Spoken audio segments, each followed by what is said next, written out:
السلام علیکم میرے پیارے ریڈرز اور لسنرز۔ ناساز طبیعت کی وجہ سے اپنا وعدہ وفا نہ کر سکی، اسی لیے ایپیسوڈ کافی لیٹ آ رہی ہے، لیکن I hope you all understand. Novel نام وفا، قسط نمبر 10۔ اللہ تعالیٰ نے ہر مومن عورت کو کئی محرم رشتے عطا کیے۔ نہ صرف اس کا شوہر محرم ہے، بلکہ اس کا سب سے پہلا محرم رشتہ اس کا باپ ہوتا ہے۔ پھر بھائی، چچا، ماموں، نانا، دادا، تایا۔ کئی محرم رشتوں کے باوجود بھی عورت خود پر ہوئے ظلم کی داستان کسی کو بتانے میں شرم کیوں محسوس کرتی ہے؟ اس کی وجہ کیا ہے؟ اگر کسی لڑکی کو کسی بھی مقام پر اس کے شوہر کے ہاتھوں، اسکول میں، کام کی جگہ، الغرض کہیں بھی جنسی زیادتی کا نشانہ بنایا جاتا ہے، تو وہ کیوں اپنے گھر کے مردوں کو یہ نہیں بتا سکتی؟ بلکہ یہاں تو ایسے بہت سے خاندان موجود ہیں جہاں لڑکیاں خود پر بیتی اپنی ماؤں کو بتانے سے بھی شرم اور آر محسوس کرتی ہیں۔ وہیں دوسری جانب یہی لڑکیاں اپنی نامحرم کزنوں کے ساتھ ہاتھ ملاتی ہیں اور بے حجاب ہو کر گھروں سے نکلتی ہیں، اور یہ سب جو کہ حقیقت میں شرم کرنے کا مقام ہے، کرتے ہوئے کوئی شرم محسوس نہیں ہوتی۔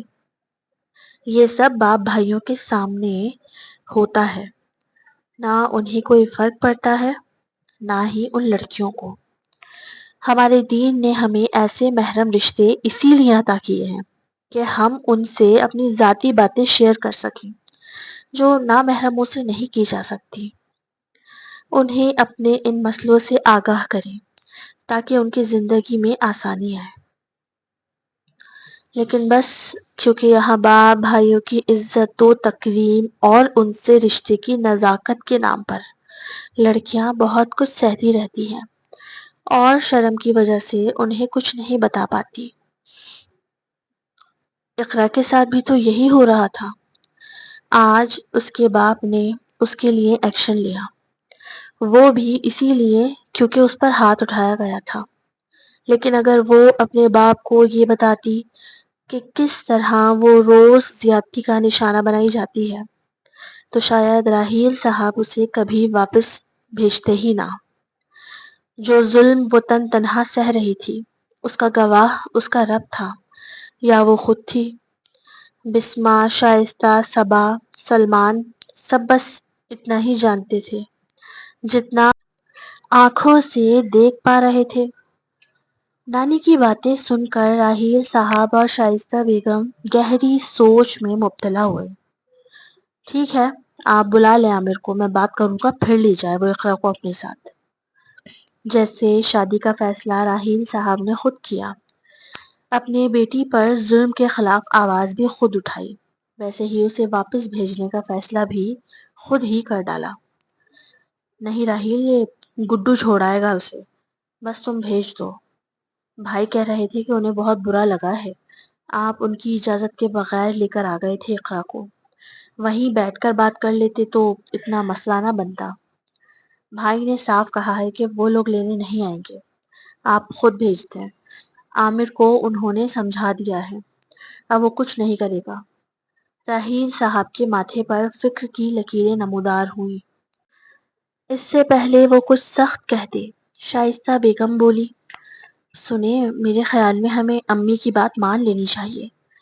آپ تو جانتے ہیں مردوں کی انا کتنی بڑی ہوتی ہے، وہ جھک کر کبھی لینے نہیں آئے گا، آپ گڈو کے ساتھ ہی بھیج دیں اقرا کو۔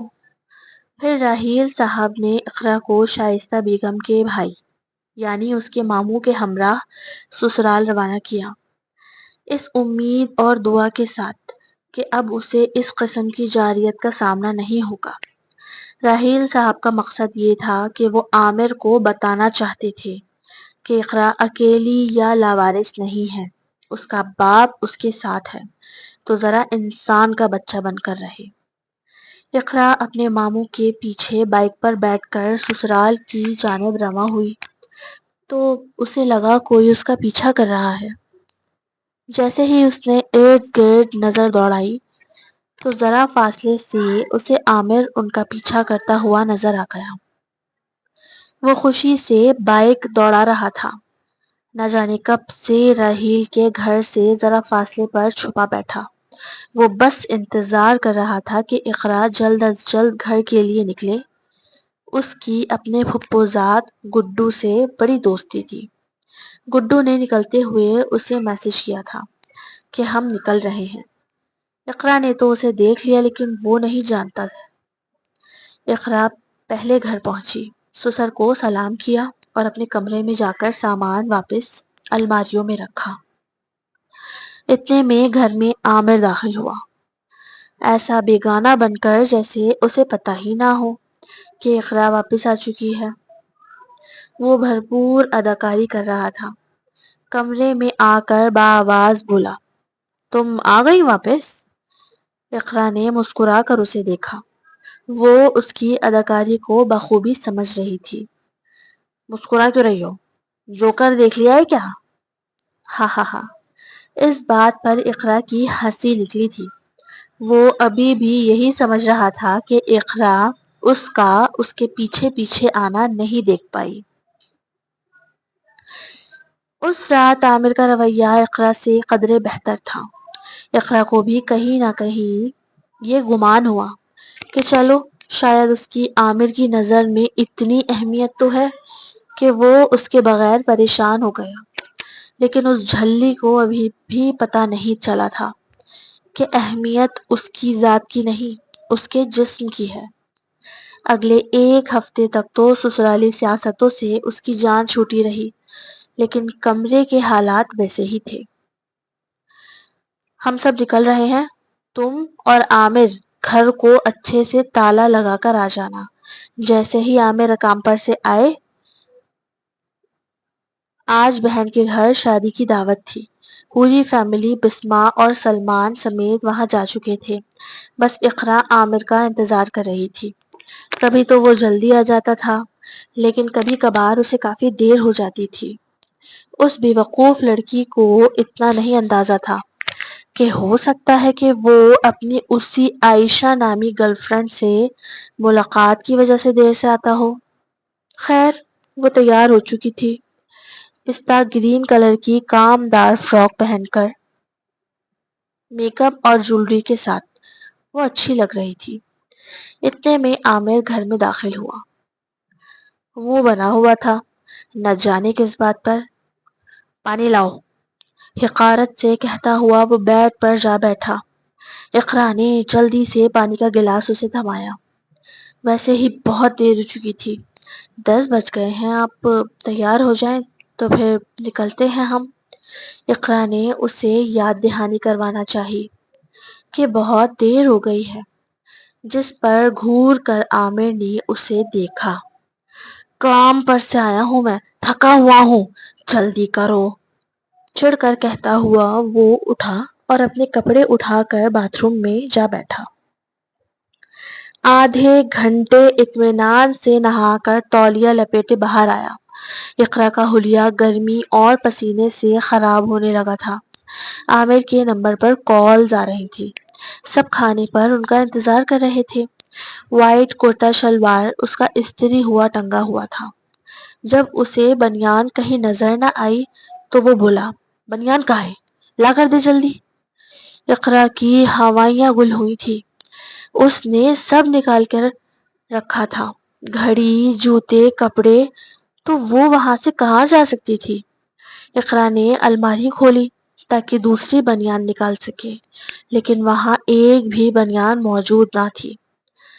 کیا کروں اللہ، میں کیا کروں؟ اس کے پسینے چھوٹ رہے تھے، کہیں کوئی بڑا تماشا نہ ہو جائے۔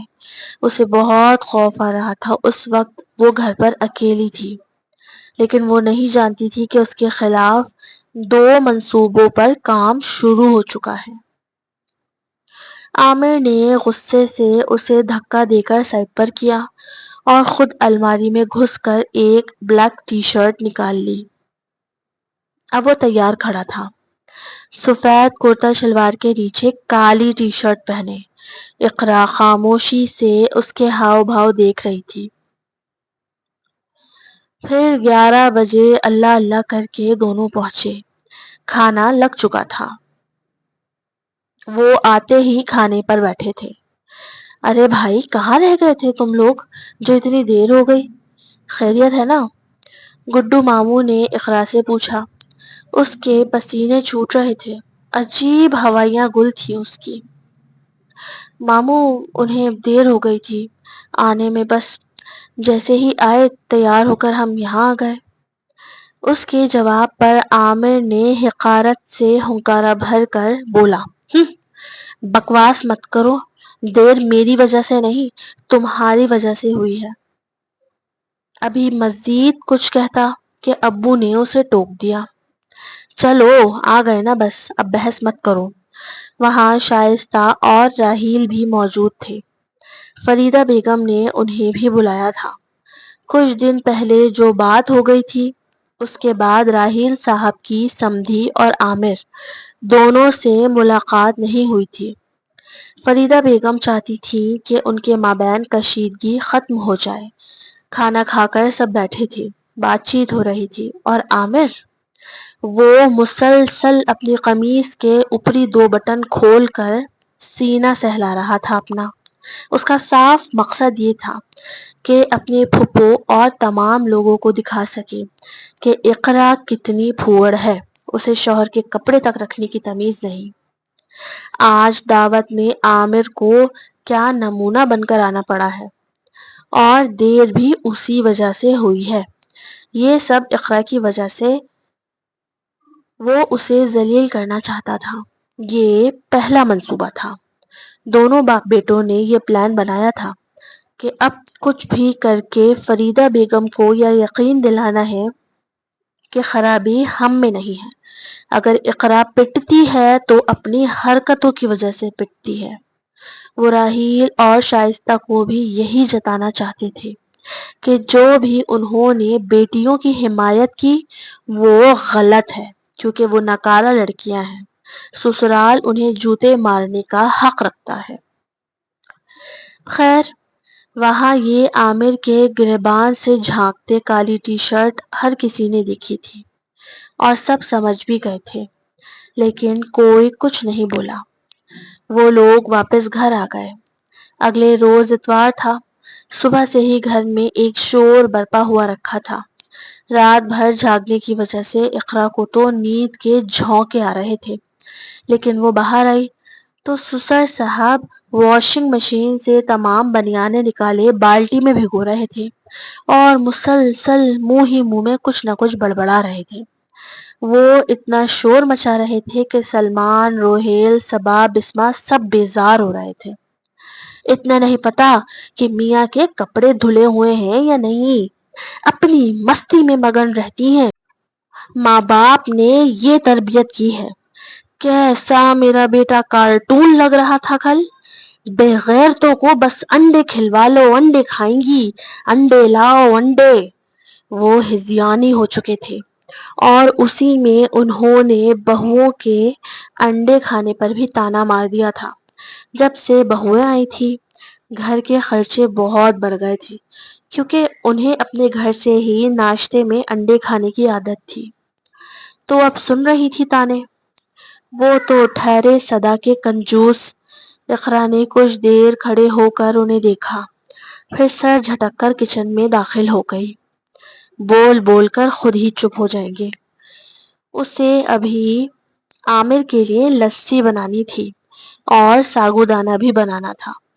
جی ہاں، عامر نے کھجور والا دودھ، ساگودانہ اور لسی وغیرہ پر ذرا اپنا فوکس بڑھا لیا تھا۔ یہ بھی ان باپ بیٹوں کے منصوبوں میں سے ایک منصوبہ تھا۔ ویسے تو عامر ہمیشہ ہی اپنے غذا کا بہت خیال رکھتا تھا، لیکن اب ایک خاص مقصد کے لیے اس نے کچھ جڑی بوٹیوں کے ساتھ رات کو دودھ پینا شروع کر دیا تھا۔ عامر، 2 مہینے ہونے کو آ رہے ہیں، ابھی تک کچھ ہوا کیوں نہیں؟ ان کا اشارہ حمل کی طرف تھا۔ ابو وہ اصل میں، عامر نے نظریں چرائیں۔ ارے بولنا، ابو نے اصرار کیا۔ وہ جاننا چاہتے تھے کہ کہیں اقرا بانجھ تو نہیں۔ یہ وہی وقت تھا جب دونوں باپ بیٹے مل کر بیٹھے منصوبے بنا رہے تھے، کس طرح راحیل کے ہاتھ پاؤں کاٹ دیے جائیں۔ اور بچے سے بہتر کوئی آپشن نہیں ہو سکتا تھا، کیونکہ جیسا وہ لوگ سوچ رہے تھے معاملہ اس کے برعکس تھا۔ راحیل اپنی بیٹیوں کو شادی کر کے لاوارث نہیں چھوڑ رہا تھا، بلکہ ان پر ہوئے ظلم کے خلاف وہ ایکشن لے رہا تھا۔ اسی لیے ضروری تھا کہ اقرا کے پیروں میں بیڑیاں ڈال دی جاتی۔ بچہ ہو جانے کی صورت میں تو اسے ہر حال میں یہی رہنا تھا۔ ابھی تو قوی امکان اس بات کے تھے کہ راحیل اقرا کو اپنے ساتھ بار بار لے کر جاتا رہے گا۔ ابو وہ میں اصل میں کمزوری مجھ میں ہے، وہ ٹھیک ہے، عامر نے باپ کے سامنے صاف اقرار کیا۔ بری صحبت کی وجہ سے وہ کمزوری کا شکار تھا۔ تو بے وقوف آدمی، تو نے بتایا کیوں نہیں مجھے؟ شادی سے پہلے ہی تیرا علاج کروا دیتا میں، کم از کم وہ حرافہ تو قابو میں رہتی۔ انہیں اپنے بیٹے کی ہر سرگرمی کی خبر تھی، لیکن انہیں کوئی فرق نہیں پڑتا تھا۔ خیر، کہیں سے جڑی بوٹیاں بھی وہ لے آئے اور باقی تدبیریں بھی کرنے لگے، لیکن قسمت کو جو منظور ہوتا ہے ہوتا وہی ہے۔ دھاڑ دھاڑ کی آوازوں سے سارا گھر گونج رہا تھا۔ مجھے طلاق چاہیے، مجھے طلاق دے کر فارغ کر، نامرد کہیں کا۔ تجھ جیسے آدمی کے ساتھ رہنے سے تو بہتر ہے میں کسی طوائف خانے جا کر بیٹھ جاؤں۔ مہر النساء کے منہ میں جو آ رہا تھا وہ بول رہی تھی، یہ سوچے سمجھے بغیر کہ اس کے الفاظ اور غصے میں یوں چیزیں اٹھا اٹھا کر پھینکنا بچوں کو سہما رہا ہے۔ لیکن اس نے اپنی انا اور ضد کی خاطر اب ہر چیز، یہاں تک کہ اپنے گھر کو بھی تباہ کر لینے کا فیصلہ کر لیا تھا۔ ہاں تو تیرا ٹھکانہ تو کوٹھا ہی ہے، میرے گھر کو تو نے کنجر خانہ بنا کر رکھ دیا ہے۔ رزاق نے بھی اسے دھاڑ کر جواب دیا۔ اس نے اتنی بڑی بات ہو جانے پر بھی اسے گھر سے نہ نکالا تھا، نہ ہی طلاق دی تھی، پھر بھی عزت بچانے کی کوشش کی۔ لیکن مہر النساء نے تو مانو سوچ لیا تھا کہ وہ اب رزاق کے ساتھ نہیں رہے گی۔ جب لڑائی اتنی بڑھ گئی کہ دونوں ایک دوسرے کو مارنے لگے، یہاں تک کہ رزاق نے مہر النساء کو بیلٹوں سے خوب مارا، تو مجی نے اپنے پھپھو کو کال کر دی۔ پھپھو جلدی گھر آؤ، ابو امی کو مار دیں گے۔ وہ بہت رو رہا تھا۔ اس کی بات سن کر وہ فوراً یہاں آئی۔ کیا ہو گیا ہے رزاق؟ انہوں نے بھائی کو مہر النساء سے پیچھے دھکیلا۔ آپا آپا، اس عورت نے میری زندگی خراب کر کے رکھی ہوئی ہے۔ رزاق روتے ہوئے اپنی بہن کے گلے لگا تھا، جبکہ مہر النساء زمین پر درد سے کراہ رہی تھی، لوٹ رہی تھی۔ مجی نے فوراً آگے بڑھ کر ماں کو سنبھالا۔ کیا ہو گیا ہے؟ تم نے کیا حال کر دیا ہے مہرن کا؟ انسانیت ختم ہو گئی ہے کیا؟ بہن نے جب انہیں ہی لتاڑا تو انہوں نے ساری کارگزاری بہن کے گوش گزار کر دی۔ یہ سن کر تو بہن کا ہاتھ بے یقینی سے منہ تک گیا تھا۔ یہ کیا کر دیا مہرن؟ جوان لڑکوں کی ماں ہو تم، ذرا شرم نہ آئی تمہیں یہ سب کرتے ہوئے؟ بے یقینی سی بے یقینی تھی۔ مہر النساء کے ہوش زائل ہو رہے تھے، لیکن اس میں بھی اس نے تڑک کر نند کو جواب دیا۔ تو کہو نا باجی اپنے اس بھائی سے کہ مجھے طلاق دے۔ مہرن ایسی باتیں کیوں کر رہی ہو؟ جب رزاق نے اتنے ضعف کا مظاہرہ کیا ہی ہے تو اپنے گھر کو بچاؤ، کیوں اپنے ہاتھ سے اپنے آپ کو اجاڑ رہی ہو؟ اس کے بعد وہ 2 گھنٹوں تک دونوں کو سمجھاتی رہی کہ بچوں کا مستقبل برباد ہو جائے گا، دنیا کو پتہ چلے گا تو کیا عزت رہ جائے گی معاشرے میں۔ اور پھر گھر میں موت کی سی خاموشی چھا گئی۔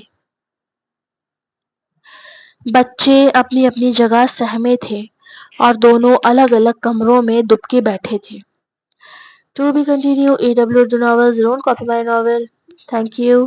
Like, share and subscribe. طبیعت بہت خراب ہے، دعا میں یاد رکھیے گا. اللہ حافظ.